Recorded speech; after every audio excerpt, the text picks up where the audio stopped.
Imagine-toi un vendredi, début de l'après-midi, il est environ 2h15. Je suis à l'épicerie avec Étienne.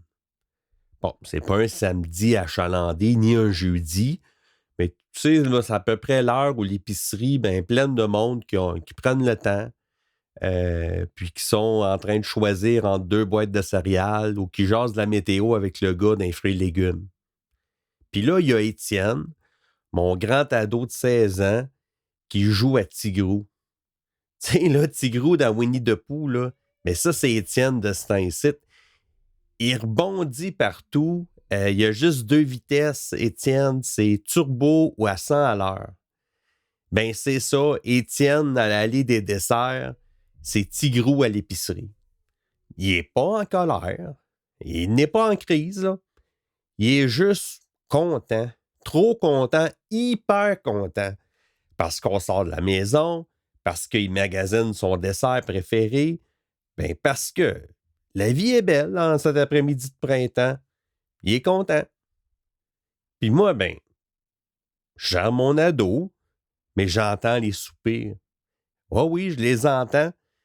Tu sais, le petit discret de la madame d'à côté ou le regard par-dessus l'épaule d'un autre monsieur. Ah, personne n'y dit rien. Personne n'a besoin de dire rien. Les soupirs, ça parle souvent bien plus que des paroles.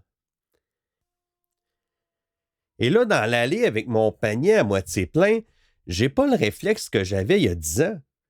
Je dis pas à Étienne, calme-toi. J'essaie pas de l'apaiser pour apaiser les autres. Je respire un bon coup, puis je me dis, hey, on est en 2026. 2026, puis encore, les soupirs sont présents. Puis là, je me suis dit, en revenant à la voiture, c'est sûr qu'il faut que je parle de ça, du regard des autres. Salut, c'est Yves. Bienvenue dans Papa Typique. C'est l'épisode 5 de la saison 1. Aujourd'hui, on parle du regard des autres. Puis avant même d'embarquer dans ce sujet-là, j'aimerais te résumer le bout de ma pensée avec une phrase qui est un peu la phrase thème de l'épisode. Tu sais, on pense que c'est Étienne qui est atypique, mais en fin fond, c'est peut-être notre parentalité qui devient différente. Puis c'est souvent elle que les autres ne savent pas regarder. Comprends-tu ce que je veux dire? Quand on voit un enfant autiste dans un lieu public, ce qui dérange les gens souvent, c'est pas tant l'enfant, c'est comment le parent réagit. Ou plutôt, comment le parent réagit pas comme eux autres, ils pensent qu'ils devraient réagir. Ah, le parent gronde pas. Le parent qui pogne pas les nerfs. Le parent qui laisse son grand gars bondir dans la ligue puis qui dit pas chute 50 fois. Puis là, le monde se dit, coudonc, il élève-tu son enfant? Fait que l'épisode d'aujourd'hui, c'est pas juste une jasette sur comment c'est plate les regards. C'est aussi une jasette sur ce que ces regards-là font à nous, les parents. Ce qu'ils cachent côté père, parce que moi, c'est de ça que je parle, du côté de ma vision de père. Ce qu'on a fini par apprendre avec le temps. Donc, comment on regarde les choses en 2026 après 16 ans de marcher avec Étienne. Je vais te parler de 3 affaires que les gens ne voient pas. 3 choses, des émotions qui sont là bien présentes que le regard des autres, des fois, nous font subir. En fait, pour certaines d'entre elles, ça m'a pris du temps à être capable de les nommer. Puis d'un autre côté, peut-être vous allez aussi vous dire il y a beaucoup d'autres choses que ça me fait ressentir. Mais on va y aller avec 3 idées comme ça. C'est pas pour embellir ça, c'est plutôt pour expliquer un petit peu comment on peut se sentir quand on vit ces regards-là, ces petits soupirs-là. Une des premières émotions, c'est une certaine frustration. Puis c'est pas la frustration que tu vis sur le coup. Non, parce que souvent, sur le coup, tu es tellement surpris comme je disais, on est en 2026, on dirait que tu viens un peu figé. Puis, tu ramènes cette frustration-là avec toi à la maison. Parce que aussi, sur le coup, tu es à l'épicerie ou dans un magasin ou peu importe, bien, il faut que tu fonctionnes. Moi, quand je vais, je suis en mode papa de Étienne. Je suis concentré sur Étienne. Je suis en train de calculer ce qui va toucher à trop de choses, ce qui va crier, ce qui se sent bien. On va aller passer à la caisse. Est-ce que tout est OK? J'ai pas le temps de commencer à jauger l'opinion des gens alentour de moi. Mais après, peut-être 1 heure, 2 heures après, tu es à la maison, tu déballes tes sacs. Étienne, bon, il va partir dans sa chambre, il va se relaxer un petit peu. Puis là, il y a un genre de petite boule qui te monte dans la gorge, puis tu te dis, ben, pourquoi cette personne-là a fallu qu'elle soupire? Pourquoi ce monsieur-là, il nous a regardé de même? Puis c'est là souvent que ça devient dur. Parce que, ben, la frustration, ben, il faut que ça sorte à un moment donné. Puis c'est pas Étienne, parce que lui, il a peut-être ressenti qu'il y avait quelque chose, mais il n'a pas nécessairement arrêté son regard sur cette personne-là. Il s'en souvient pas trop parce que pour lui, son objectif d'aller à l'épicerie, c'est d'aller chercher sa boîte de biscuits préférée. Puis, des fois, ça l'arrive que quand tu es là, puis on peut en jaser, mais des fois aussi, elle travaille. Puis là, tu te trouves un peu tout seul dans le moment avec cette émotion-là. Puis, tu te dis, ben comment je fais pour sortir ça? Des fois, ça sort tout croche. Puis, ça sort surtout sur moi-même parce que je m'en veux de ne pas avoir réagi quand c'était le temps. C'est ça que le monde ne voit pas dans le fond. Le monde, à l'épicerie, il voit un père qui est calme, qui est en contrôle, mais il ne voit pas, il ne comprend pas la fatigue d'accumuler quand tu es 3 heures plus tard à te demander pourquoi c'était si compliqué pour cette personne-là de ne pas soupirer. Une deuxième émotion, c'est l'impuissance. Puis je pense que pour ma part, c'est la plus dure. Parce que Étienne, il comprend plus de choses qu'on pense. Souvent, les gens vont se dire « Ah, ben ça, les autistes, ils n'ont pas d'émotion. » Non, c'est pas vrai. Ils ont peut-être de la misère à socialiser, mais oui, ils ont des émotions. Puis, même si Étienne est verbal, il ne parle pas beaucoup. Puis les gens s'imaginent des fois, c'est ça, il est dans sa bulle, là, il n'entend pas, il ressent pas. Mais c'est pas vraiment le cas tout le temps. Il y a des affaires qu'il va capter. Puis peut-être qu'il va les capter, mais il ne comprendra pas tout de suite c'est quoi. Mais il va ressentir l'émotion quand même. Puis, surtout dans une situation qui est peut-être plus calme, il y a moins de stimuli, bien là, il va pouvoir peut-être même ressentir un ton, un regard insistant, un malaise dans l'air. Il ressent aussi mon anxiété, par exemple. Des fois, je le vois dans ses yeux, un petit flash. Puis il dit rien, mais je le sais qu'il l'a vu, je le sais qu'il s'en est rendu compte. Et moi, comme père, je peux rien faire. Je peux pas lui enlever ça. Je peux pas me mettre devant lui pour bloquer le regard des autres. Puis c'est ça l'impuissance que je ressens. C'est pas d'être jugé, moi. Je suis grand, 49, bientôt 50, je peux en prendre. Mais c'est de savoir que mon gars, lui, il ramasse des petits morceaux de tout ça dans ses poches puis que je peux pas vraiment lui enlever. Puis il y a des soirs, je me dis, quand je me couche, qu'est-ce qu'il en fait, lui, de tous ces petits malaises, ces petites émotions, qu'il a capté, mais qu'il n'est pas capable peut-être de décrypter à 100%, des moqueries ou de l'incompréhension. Bien, personne ne va jamais me le dire. Puis non plus pas Étienne, parce qu'il ne sera peut-être pas jamais capable de me le verbaliser. Puis ça reste comme une situation qui ne sera jamais vraiment claire dans ma tête. Puis ça aussi, ça me rend impuissant. Je vais te donner un autre exemple d'une émotion, puis d'une situation, tu vas peut-être dire, ben, c'est un peu tordu, mais je vais t'expliquer pourquoi. Euh, c'est la blessure des commentaires bienveillants. Tu vas te dire, ben là, comment ça? Ben, les méchants commentaires, les regards de mépris, OK, je comprends, ça fait mal, tu les classes, puis tu te dis, ben, bon, OK, tu sais, la personne n'a pas compris. Tu passes à autre chose. C'est pas le plaisant, mais t'encaisses. Mais les commentaires gentils, comme, par exemple, oh, vous êtes tellement patient.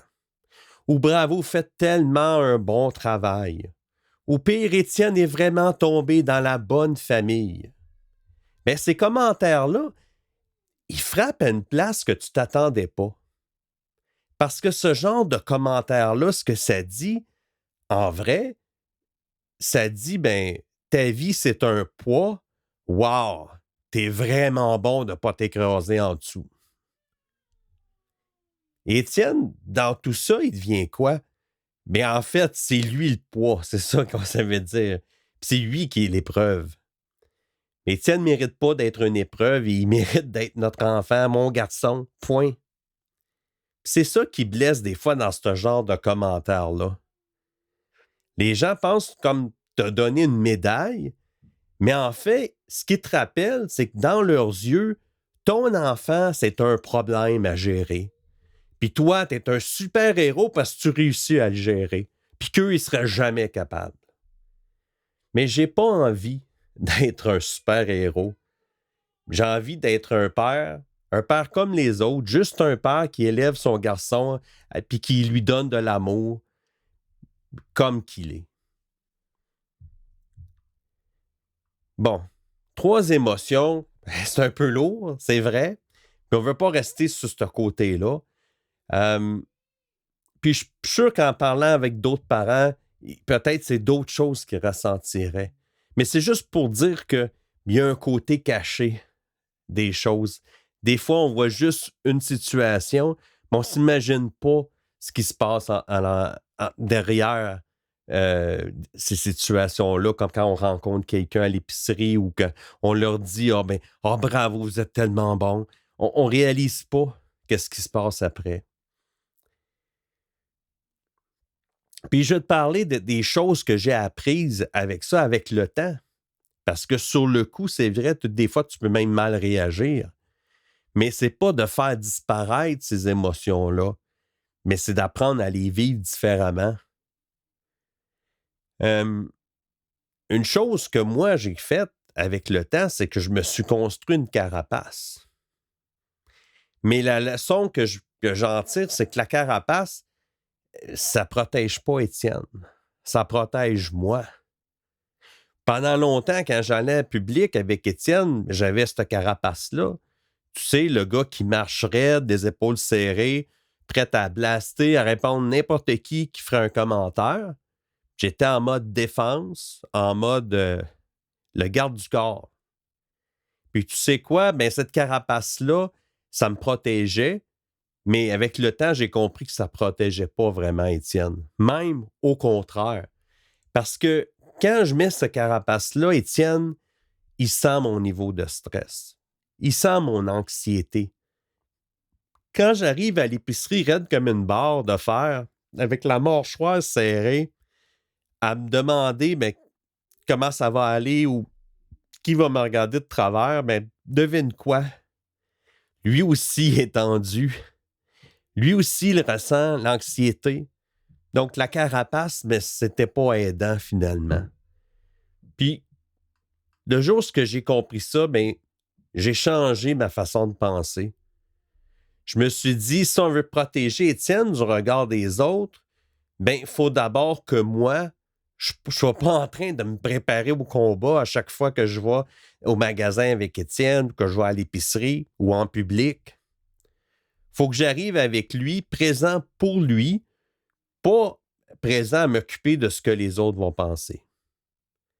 Fait que maintenant, quand que j'entre dans un lieu public avec Étienne, j'essaie juste de ne pas voir les autres, pas de les ignorer, mais de ne pas les voir, pas leur donner ce genre d'espace-là dans ma tête.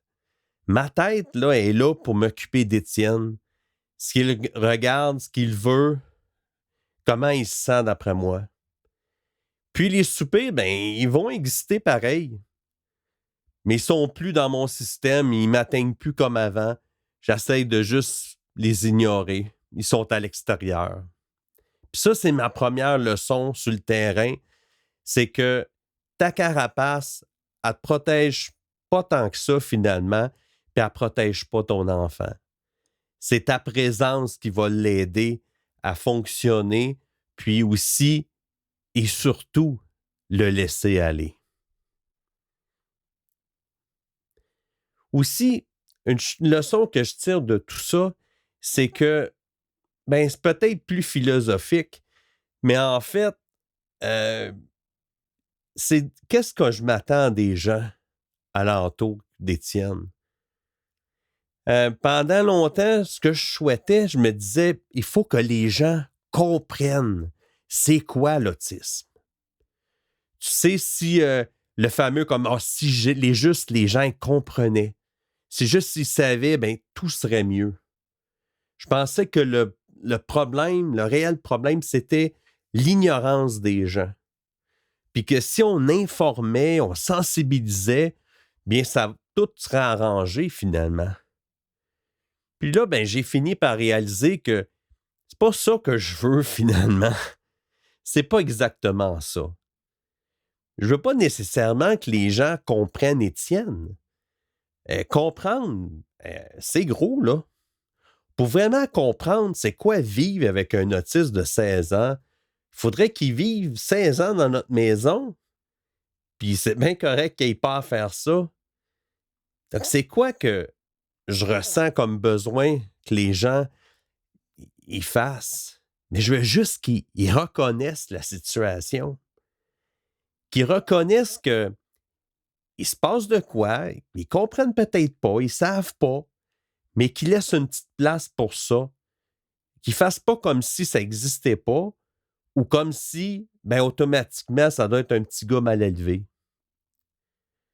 En fait, ça me fait penser, des fois, j'ai des amis qui font face au cancer, ils ont de la chimio, des fois, ils attendent des réponses pour savoir si ils ont un cancer.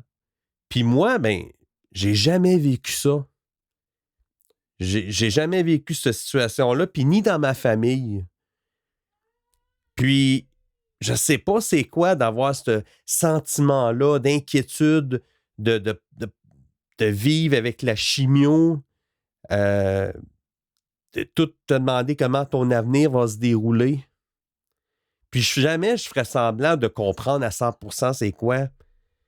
Mais si un de mes amis m'explique ça ou vient cancelle une activité parce qu'il faut qu'il se repose ou peu importe, qu'il pense que c'est traitement puis tout ça, mais je vais être capable de vivre avec ça.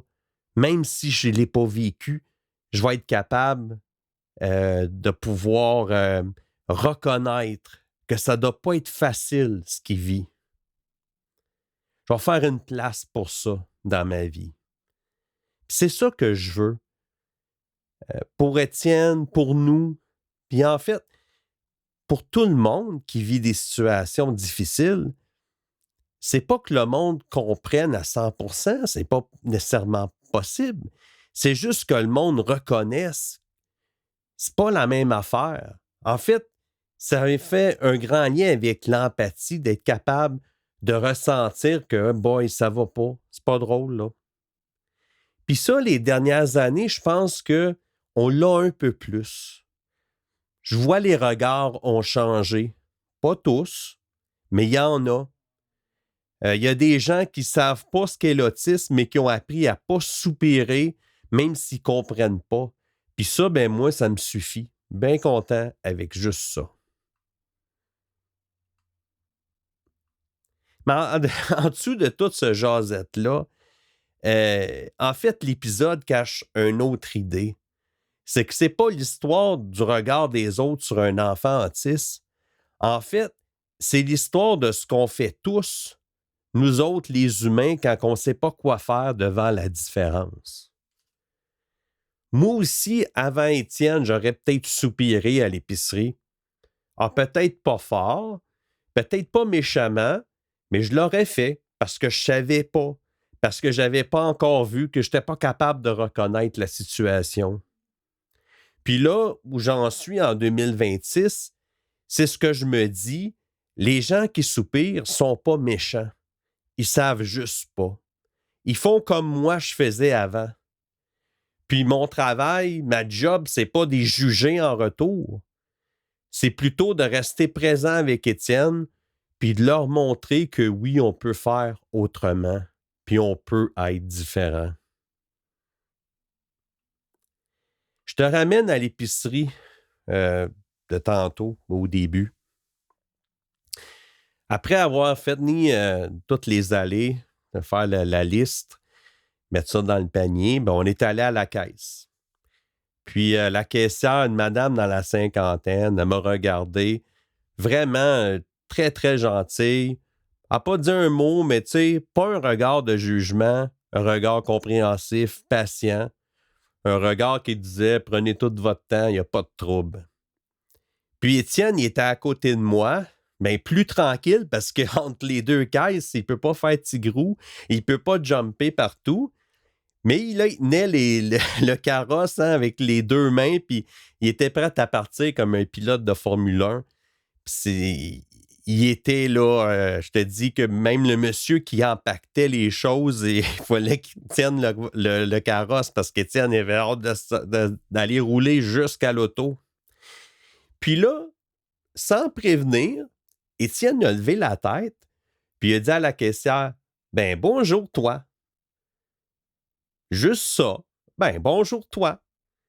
Puis la caissière, ben, elle a souri. Un vrai sourire. Pas un sourire poli là, de service. Un sourire qui partait des yeux.